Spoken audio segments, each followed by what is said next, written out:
오늘의 10분 말씀. 출애굽기 40장 1절부터 16절입니다. 16절 한 절 읽겠습니다. 모세가 그같이 행하되 곧 여호와께서 자기에게 명령하신 대로 다 행하였더라. 오늘 본문은 출애굽기의 마지막 장입니다. 출애굽의 시작은 다음과 같습니다. 하나님께서 애굽의 노예였던 이스라엘 백성들의 울부짖음을 들으셨습니다. 그들이 실질적으로 하나님께 기도한 것은 아니었습니다. 단지 고통을 부르짖었습니다. 그들은 바로 왕의 압제에서 고역을 하다가 죽는 자들이었습니다. 그것이 그들의 인생이었습니다. 하지만 지금 이스라엘 백성은 더 이상 노예가 아닌 하나님의 백성으로 약속하신 땅을 향해 나아가고 있습니다. 여러분들, 가나안 땅을 젖과 꿀이 흐르는 땅이라고 표현을 하는데요. 실질적으로 젖과 꿀이 흐르는 땅이라는 것보다도 자유가 주어지는 땅이라 해석하는 것이 맞습니다. 그리고 출애굽기 전체에서 가장 많이 반복된 말씀을 꼽으라 한다면 그것은 하나님께서 내가 여호와인 줄 알리라입니다. 하나님은 모세를 선택했을 때도 10가지 재앙 속에서도, 그리고 지금 성막을 건설하는 과정 가운데서도 계속해서 메아리처럼 반복하십니다. 내가 여호와인 줄 알리라. 저와 여러분들은 하나님이 하나님 되심을 아시나요? 저와 여러분들의 삶은 어떻게 보면 출애굽의 삶입니다. 하나님께서는 세상의 노예가 된 우리를, 그리고 죄에서 노예가 된 우리를 불러주시고 자유를 주셨습니다.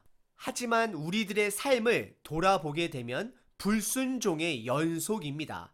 그럼에도 불구하고 하나님께서는 우리들을 포기하지 않으십니다. 우리의 신음을, 우리의 울부짖음을 들으십니다. 그리고 출애굽기에 드러나는 목적은 약속의 땅 가나안에 들어가는 것입니다. 하지만 여러분들께서 출애굽을 더 묵상하시다 보면 그것보다 더 중요한 것은 하나님이 누구인 줄 알고 우리가 그분의 백성이라는 정체성을 깨닫고 그분을 신뢰하며 동행하는 하루하루가 과정이 더 중요한 것입니다.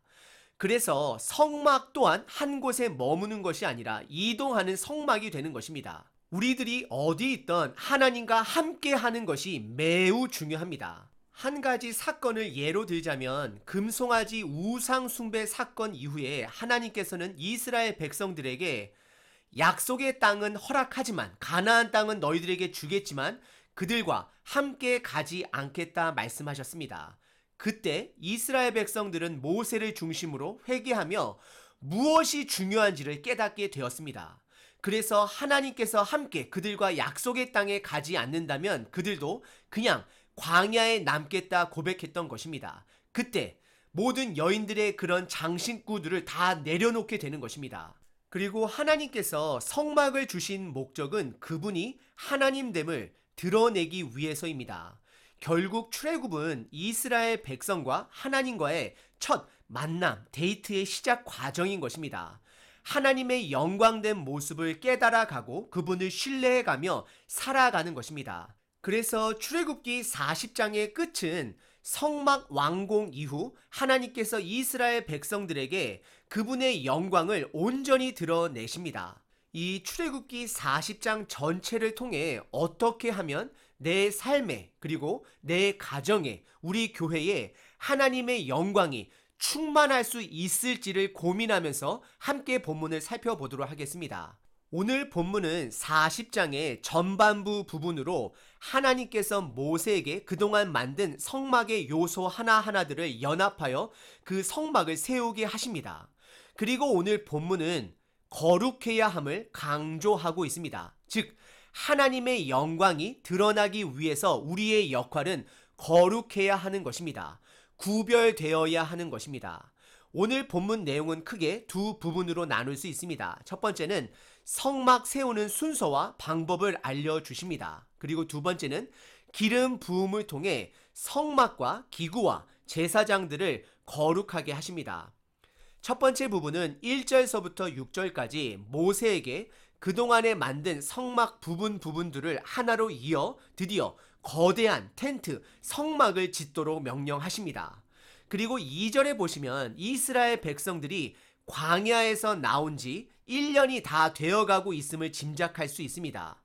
이스라엘 백성들이 애굽에서 나온 첫날을 6월절로 첫 달이라 하나님께서 명령하셨습니다. 하나님의 백성으로 첫 달을 시작하게 된 것입니다. 그래서 2절에 첫째 달 초하루에 성막을 짓도록 명령하시는 것입니다. 총 9가지 단계로 성막을 세우도록 하십니다. 첫 번째는 성막을 회막이라 표현하시며 성막을 먼저 세우도록 하십니다.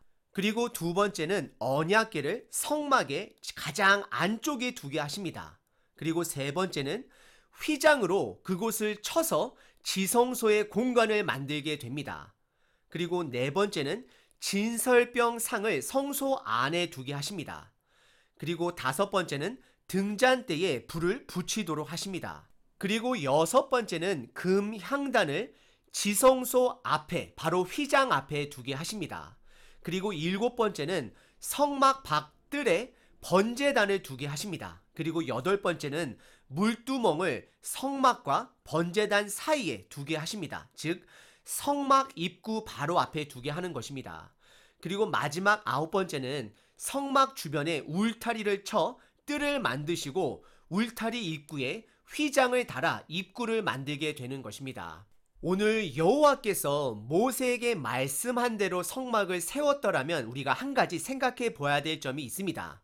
그것은 무엇이냐면요, 등불을 처음에 키우는 것이 아니라 나중에 떡상 이후에 불을 키운다라는 것입니다. 그래서 성막을 세우고 그리고 언약궤를 가져다 놓고 휘장을 달고 그리고 떡상을 놓기 전까지는 불이 없는 곳에서 군대 생활하는 것처럼 눈으로 보이지 않더라도 어디에 무엇이 있어야 하는지를 제사장들이 정확하게 알았어야 했습니다.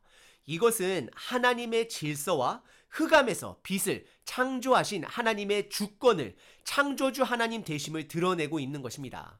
그리고 오늘 본문의 두 번째 부분은 9절서부터 16절까지 관유를 가져다가, 즉 올리브유를 가져다가 성막 안에 모든 것에 바르게 됩니다. 천에도 휘장에도 성막 안에 있는 가구에도 성막 밖 뜰 안에 있는 가구들에게도 다 바르게 됩니다.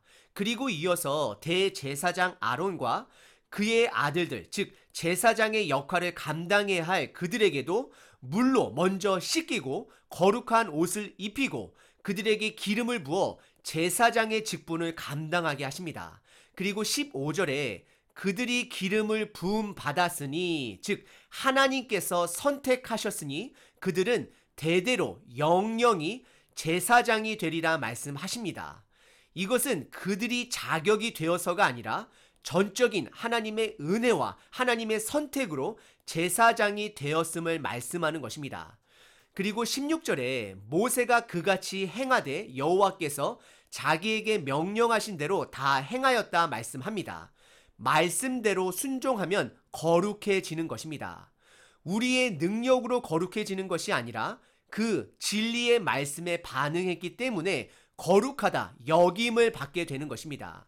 출애굽기 40장 끝부분을 다시 한번 살짝 말씀드리자면 성막이 완성될 때에 하나님의 영광이 드디어 가득히 그 성막 안에 임재하게 되십니다. 그래서 심지어 모세 또한 성막 안에 들어갈 수 없을 정도로 하나님의 거룩하심이, 하나님의 영광이 사람이 감당할 수 있는 범위 안에서, 즉 하나님의 절제 안에서 충만하게 임재하게 됩니다. 결국 출애굽기 40장은 성막의 완성으로 그리고 하나님의 영광의 온전한 모습으로 달려가고 있습니다. 제목은 출애굽, 즉 애굽에서 나오는 제목이지만 내용은 성막이 거의 3분의 2 이야기를 차지하고 있습니다. 그리고 성막이 완성되었을 때는 이스라엘 백성들도 모세를 통해 귀로만 들었던 그 성막의 모습이 드디어 완성이 되면서 거기에다 더구나 하나님의 영광이 임재하면서 온전한 하나님의 영광의 모습을 보게 된 것입니다. 하지만 오늘 본문은 하나님의 영광을 보기 위해서는 우리가 반드시 거룩해져야 함을 강조하고 있습니다. 거룩이라는 것은 하나님께서 선택하신 것입니다. 우리가 특별해서가 아니라 하나님의 은혜로 하나님께서 우리를 선택하신 것입니다. 그리고 선택된 자들은 하나님의 임무가 주어졌음을 기억하셔야 합니다. 그것은 거룩한 삶을 살아내야 하는 것이 가장 기본이 되는 것입니다. 우리가 하나님의 자녀로 구별된 삶을 살아갈 때에 나를 통해, 우리 가족을 통해, 우리 교회를 통해 하나님의 영광이 드러나는 것입니다. 구별된다라는 것은 다음과 같습니다. 우리의 생각이 구별되어져야 합니다. 우리의 행동이 구별되어져야 합니다. 예수님을 닮아가는 것입니다.